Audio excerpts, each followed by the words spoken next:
So today I want to talk about some things that may be holding you back from having the body that you want to have or the health that you want to have. So aside from your workouts and your nutrition, because a lot of you have tried so many workouts, have tried different diets, and you're still struggling to have the body that you want to have. So I want to break down some other things that can be holding you back, some barriers. First of all, I'm Jen. I'm a medical esthetician. I'm also a fitness coach for women over 40. And I've discovered through creating another company called Firm Over 40 that a lot of women are struggling their mindset. Okay. So that's what I want to really talk about. I can give you all the workouts and nutrition tips to help you over 40 to blast through fat. But if you don't have your mind in the right place, then run into the same roadblocks that you've always had when you're struggling with your weight, or if you've struggled with your weight and your weight has gone up and down. Today, I want to help you kind of overcome maybe some of those barriers so that when you do start these workouts or a new fitness regimen that you want to try, or if you're going to work with me, that you'll have greater success, because these things are so important in your long-term success. And as we are aging, as we're women over 40, or if you're over 50 like me, a lot of my clients are 60. It's so important to get this under control now, to get your health in check now. So time is ticking and we need to be healthy as we age if we want to have a longer, more healthy, vibrant life. Let's talk about the barriers that are holding you back. Your mind is so controlling over you, right? So, but what the good news is that you have total control over your mind. If you really think about it, you have total control over your thoughts. But your thoughts, they're beliefs that you have, and they're dictating the actions that you have. So they are holding you back from having the body that you want, the health that you want, maybe even the life that you want. So I want to break some of those down today for you to help you so that you can be successful. A lot of times we have negative self-talk, right? So these negative beliefs can impact our actions in saying like, I am too old to change my body, or this is just part of the aging process, or I'm not strong enough. It sounds simple, but I know it's not, but you have to reframe those thoughts, or talk to yourself how you would talk to your friend or to your child. And if your child is telling you that they can't do something, but you know that they can, you give them a positive pep talk, right? Tell them, don't say you can't do it. You can do it. But these are not things that we do for ourselves that we really need to do for ourselves. So when those voices come into your head of like, I can't do this, or I'm too tired, you do need to reframe it and be your biggest coach. And you can just change the wording in your head. You have total control over that, and just tell yourself you can do it.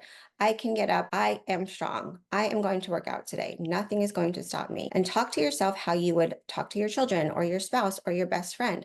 That's how you need to talk to yourself. All right. Another barrier is procrastination, right? Is I'm going to eat better tomorrow, or I'm going to work out tomorrow. I'm too tired today. And procrastination really is a fear of failure, right? So it's not wanting to address it in the moment. It's really delaying your commitment to yourself.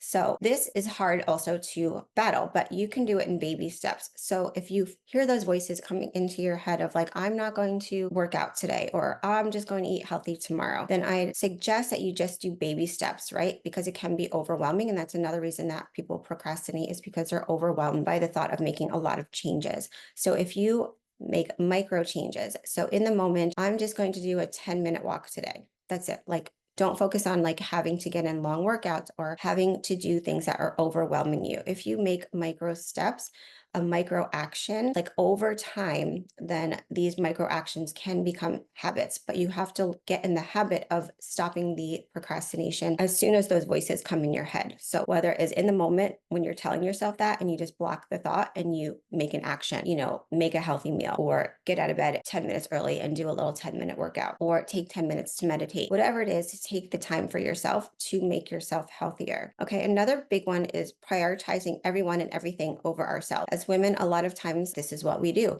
We prioritize every single person over ourselves, whether it's like the mom guilt that we feel, or we feel that we're going to be judged because people are thinking that we're selfish. Really, when you prioritize yourself, when I find like I prioritize myself, my health, then I'm in a better mood, a better mindset to be a better mom, to be a better partner, to be a better business owner. When I am taking care of myself, I feel better about myself, and then it just trickles down to everyone else around me. Sleep better. Sleep is so important as we're aging also, and it also helps in fat loss when we get enough sleep. So when you're starting to take care of yourself, then these things will line up better and you will show up to life being a better person. We need to take the mindset and know that taking time for ourselves is not selfish. It actually is the opposite of that, becoming a better version of ourselves. And it also is showing the people around us, that this is how you can take care of yourself for the long term, right? We're not messing around anymore. We're getting older and we need to take care of ourselves if we want to be healthy in the long term, not have multiple body parts break down and need to have surgery and need to go to physical therapy and need to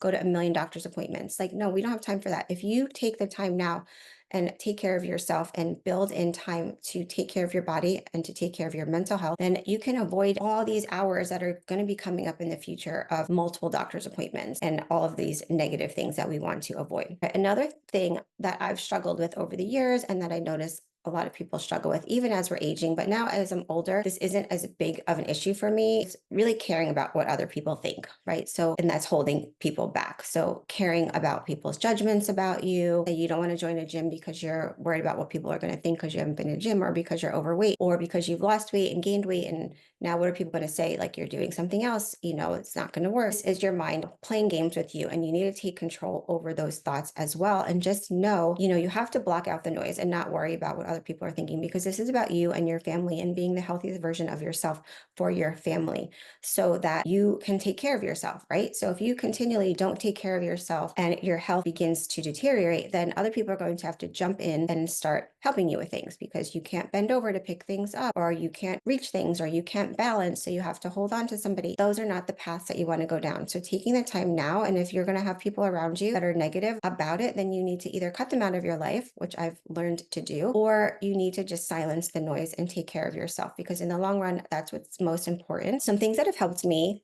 is using positive affirmations to counteract the negative voices. If you're not into positive affirmations, then you can try visualization. A lot of people have a lot of success with visualizing, say visualizing the person that you want to be, or the body that you want to have, or the health that you want to have. Vision board, photos on your phone that you can reference when you are struggling, that will just keep it top of mind, or putting post-its around of positive, affirmations or positive things that you want to keep top of mind also really can help. I find that if you create a schedule for yourself, especially if you use the excuse that you don't have time to take care of yourself or to work out, then really being strategic in your schedule is important. So, when I work with clients, I'll have them literally 15-minute blocks at a time write down like what they have done for the week in 15-minute increments, because that can make a big difference. 15 minutes here, 15 minutes there. Or I sometimes now will get up an hour and a half earlier than everybody else. But what this does is it forces me to make sleep a priority. So I have a whole regimen then when I go to bed, makes me go to bed earlier so that I can wake up earlier and then have like an hour and a half quiet time before everyone wakes up, where I will, study or work on things that can help me be a better person, work on my mindset, work on my goals for the day, my strategies for the day, my businesses, without a lot of distraction. Or you can wake up earlier and go for a walk before you make breakfast, or you can wake up earlier and meal prep for the day. In the beginning, it's hard because you are going to be tired, but then you will really get in the habit of carving out that space. But say you don't want to get up early, then if there is 10 minutes here, 10 minutes there, where you're waiting for your kids at school to come, then maybe you can park the car and walk for 10 minutes. Okay, so it's going to take effort, but the effort in the end is going to pay off. But you need to find those morsels of time where you can take care of yourself. So that's really important. So if you create a schedule in the beginning where you can find 10 or 15 minutes to yourself to work on yourself. Like if I'm here at work all day, then I have bands and I'll do a 10-minute band workout in between clients, or I'll go for a walk for 10 minutes, or I'll walk around here in my room even for 10 minutes. Good to get in the habit of doing is giving yourself credit for things, right? Giving yourself credit for like small wins that you have throughout the day, because I feel like as women, we don't give ourselves enough credit or praise ourselves enough or be proud of ourselves enough. I feel like that has really helped me. A lot of times I challenge myself every day to do something hard out of my comfort zone, to be proud of myself, because I want to be my biggest fan, my biggest supporter. I don't want to look to others to bring me up, to support me. I don't need someone to validate that for me. So I like to challenge myself a lot in ways to grow and to just build myself up. Right. So I feel like a lot of women don't give themselves credit for even the small wins. So if you're starting a new program and you manage to get in a 10-minute walk every day, then give yourself credit for that. And even like make a mental note of that. So when you're having a hard day or hard time and you're being hard on yourself, give yourself credit for those things. It's really important. So write them down, your small wins for the day. Another thing to really do that has helped me, and that could probably help a lot of people, is to be grateful for the small things. This isn't naturally innate for a lot of people. My husband is not this kind of person, but I try and like instill this into my kids. When you are grateful, when you are living your day and a lot of things are bombarding you that can change your mood or change your mindset, finding gratitude in small things can help you. For me, I try not to let a lot of things bother me that are not important. So I control myself, my emotions based on what's happening to me, right? So if someone's like cuts me off when I'm driving, like I don't let those things bother me, because for me, at the end of the day, that's just like a minute thing. And if that person's in a really big hurry, then I just let them go. Whereas my husband has, the kind of person that's like gets super mad about it, and it could like put him in a bad mood. And for me, it's not worth getting in a bad mood for something that minute. When you realize at the end of the day that I'm so grateful that I'm here, that I am healthy, that I have healthy children, that, I'm doing my best, it can be a lot worse, right? There's people like always in a worse situation than you. And I've dealt with a lot of hard things, but have managed to always try and be grateful for the things that I do have and not focus on the negative things that can come up in life every single day. So if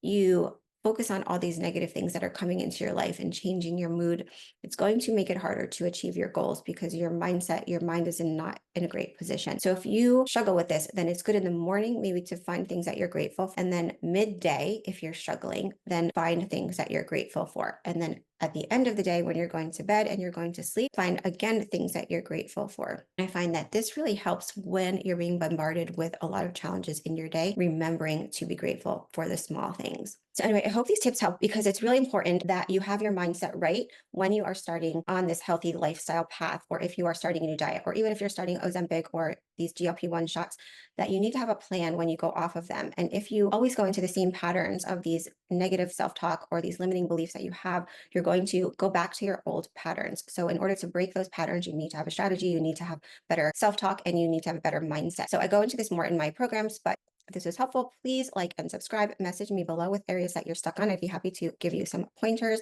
And I have some free guides listed below. If you are in the right mindset and you need tips to blast fat over 40, then check out some of the guides below, and I will see you in the next one.